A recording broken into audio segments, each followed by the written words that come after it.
Well friends, I'm back from Fabtech and they loaded me up with all this stuff.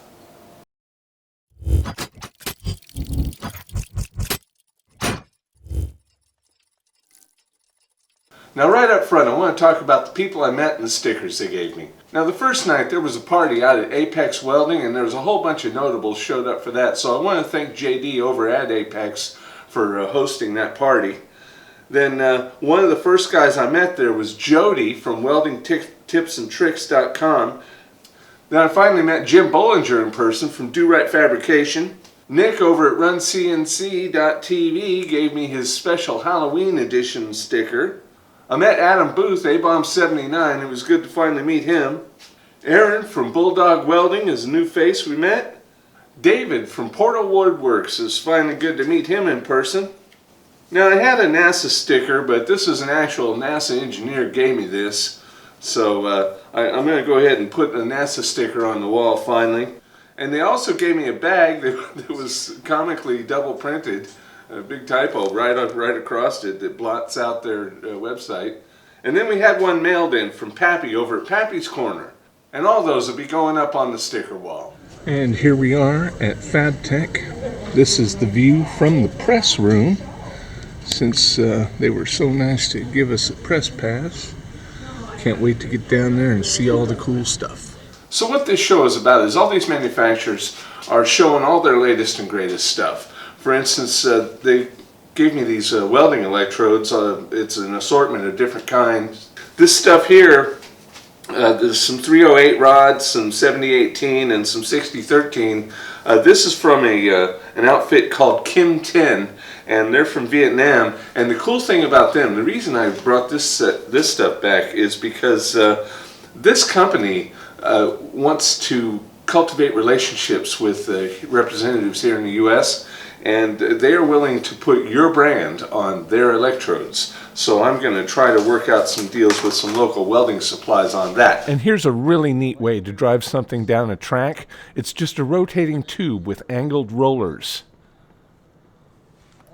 And this plasma table was throwing sparks all over the carpet all day, all weekend. Here's a 5 kilowatt laser cutting up some sheet metal way faster than the plasma cutter.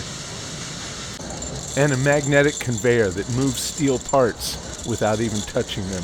It doesn't have to be limited to ball bearings either. It could be anything. These here are supposed to be the latest and greatest in TIG welding gloves. They've got this flame retardant rubberized coating. I wonder how it stands up to heat. It may not burn, but it sure does look like it'll melt. We'll be finding out about that at some point.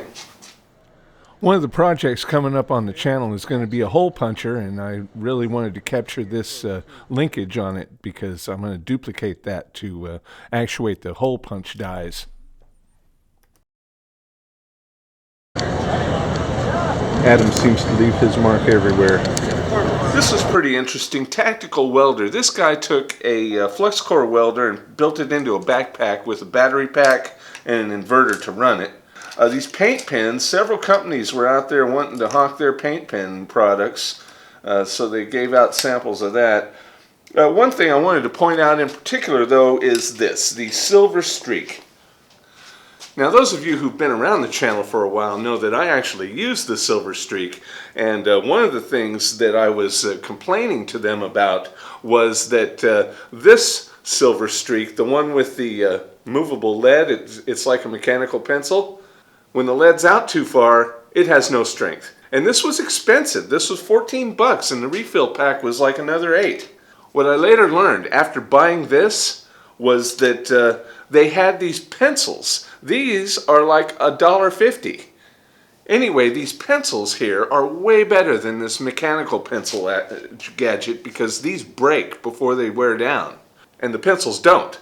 So the people at Markall were apparently feeling my pain because they came up with this, the Markall Pro. It's similarly priced to the old mechanical pencil, but this one is cool because it ratchets out the lead, which is actually more like a crayon, and it's larger diameter, so it's stronger. The other feature it has is that it will hold extra leads in the barrel, and there's a little point sharpener on it in the barrel.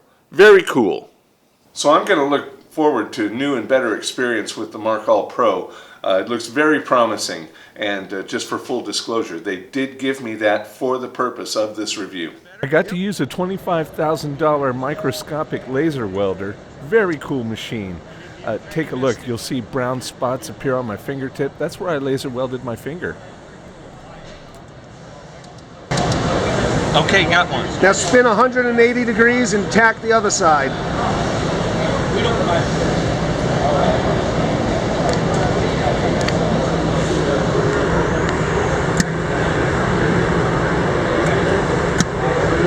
Okay, I got it. And now you can grab the ends and just spin it. Okay. And if just you push and hold that button, it'll keep firing.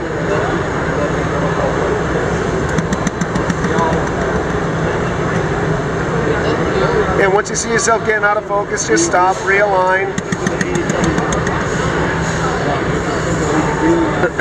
that is slick. There's the weld I did.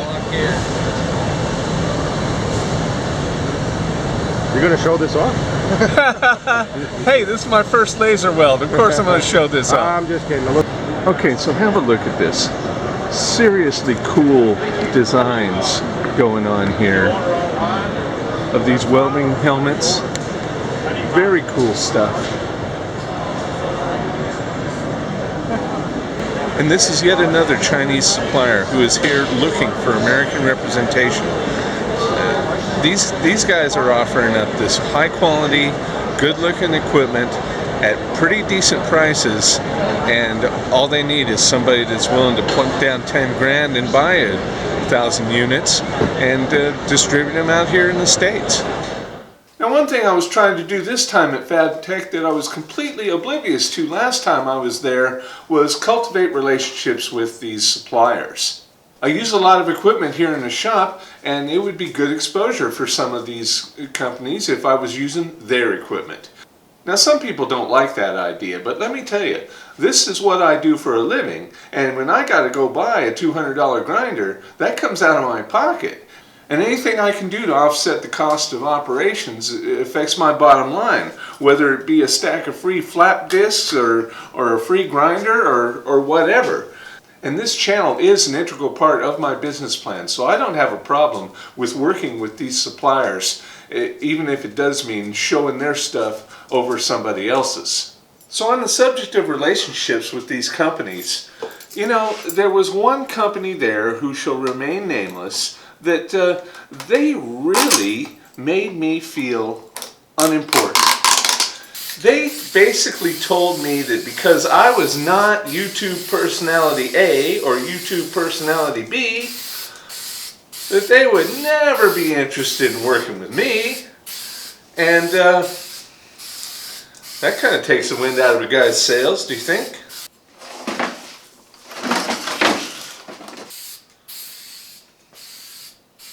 I tried to contact this company for months prior to Fabtech, offering to do a demonstration or build something for their exhibit. I sent them direct messages on Instagram, I reached out through their Facebook page, I contacted the local district manager of this company and told them what I wanted to do, and they said, well, I can't help you, maybe someone in marketing can. And then I said, well, do you have a contact over there you can give me? And they said, no, go to the website. Then when I finally got there and spoke with someone face to face, they basically told me that I just wasn't important enough to rate a response of any kind. Now, this nameless company makes good equipment. I have a piece of equipment of theirs that is as old as me, and it still works as good as the day it was new. So I'm not going to pan them for that, but I damn sure ain't going to show any of their stuff on my channel anymore. Okay, I'm looking at this new stud welder. This is something I need for the shop, so here's how this thing works.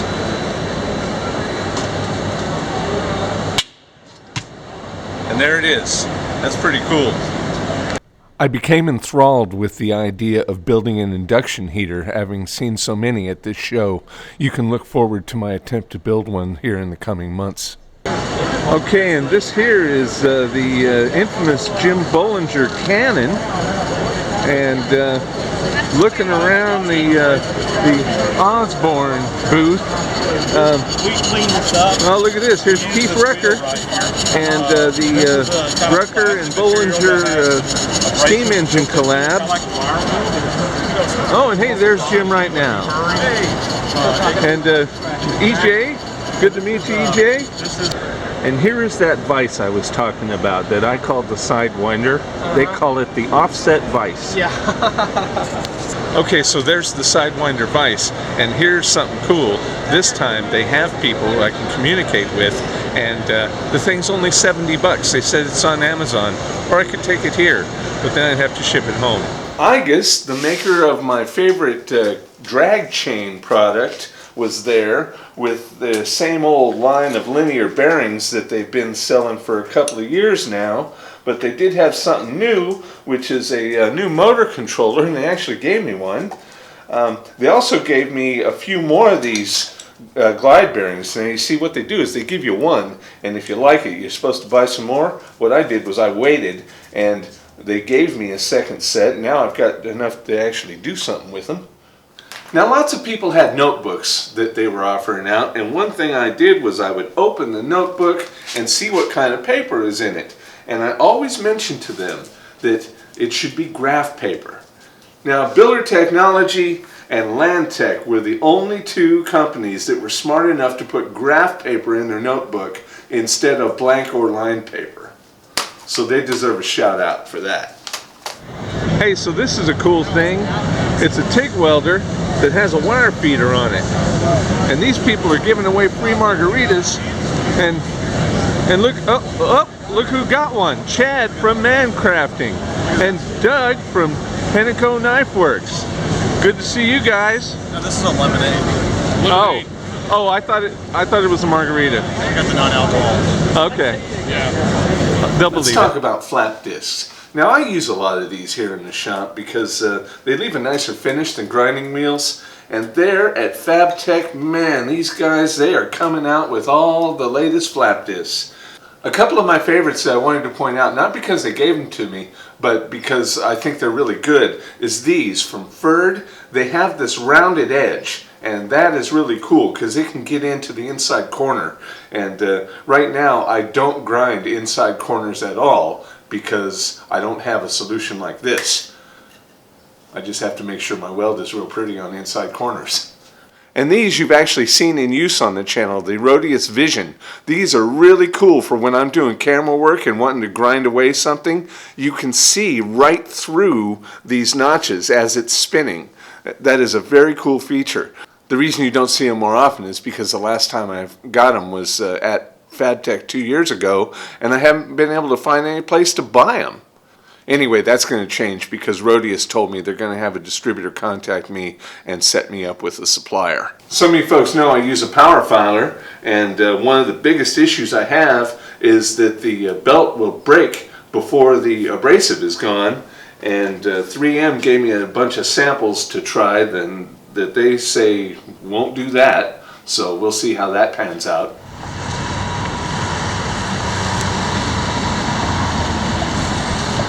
One day we came in to learn that the people we were renting from hadn't been paying their rent for a while, as this notice was stuffed under the door.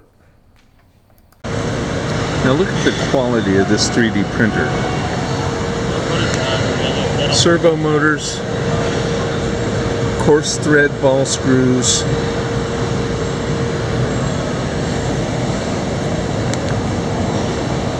it uses ways of the same kind that a CNC router would use. This thing is totally top end.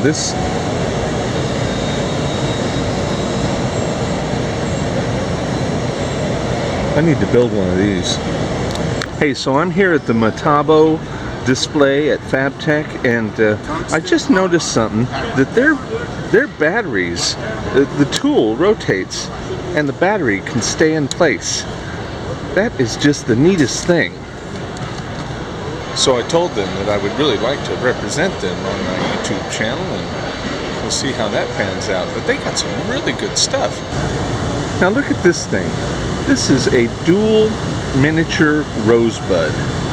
That is just the neatest thing. I may have to make one of these. This has been my transportation most of the week. Got a break in the rain today. It was pouring this morning. These things are fun. Well, this looks like a decent place. Ted's Montana Grill. They are open from 11 a.m. till closing. Friends of the channel know that I manufacture this, the clamp maker, wire clamp making tool. But what you may not know is when I drill that hole through the stainless steel nose cone, I only get one hole per bit. Anyway, that sucks, only getting one hole per bit. So one of the things I was looking for was a solution to that problem. And a guy gave me a couple samples of this drill bit here. It's basically a piece of tool steel with a carbide tip welded on the end. We'll test those out, see how they work. He advised me on a method too. And the people over at S.A.S.E said they were going to reach out and send me a couple of samples of a drill bit line that they have that should last longer also. Now the people over at Fabtech were handing out these little biplane models. This folds up and makes a biplane. I'm not going to do it on camera, but I'll try to fold it up, and if I'm successful, I'll show it.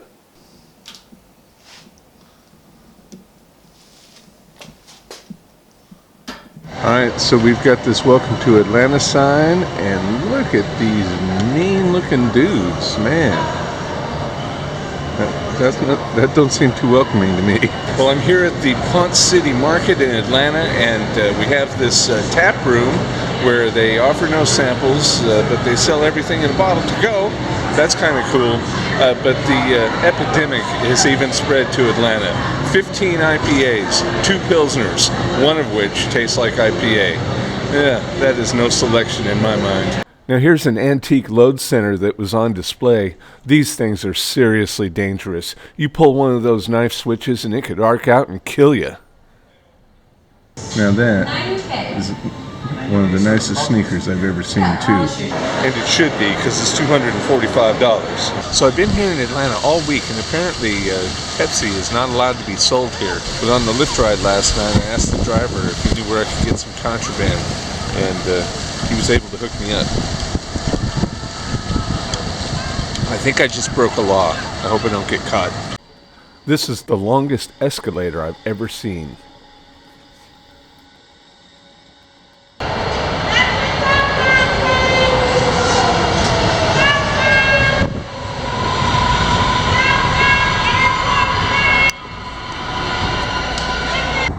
Here I am at the famous ATL, the most busy airport in the United States, and I'm 5 hours ahead of my flight time. So I guess I'm going to be kicking it for a little while. It was too damn cold downtown, so I decided to head out here on the train. It was a good ride. Cheap too. Welcome aboard the plane train. Please hold on. This train is departing.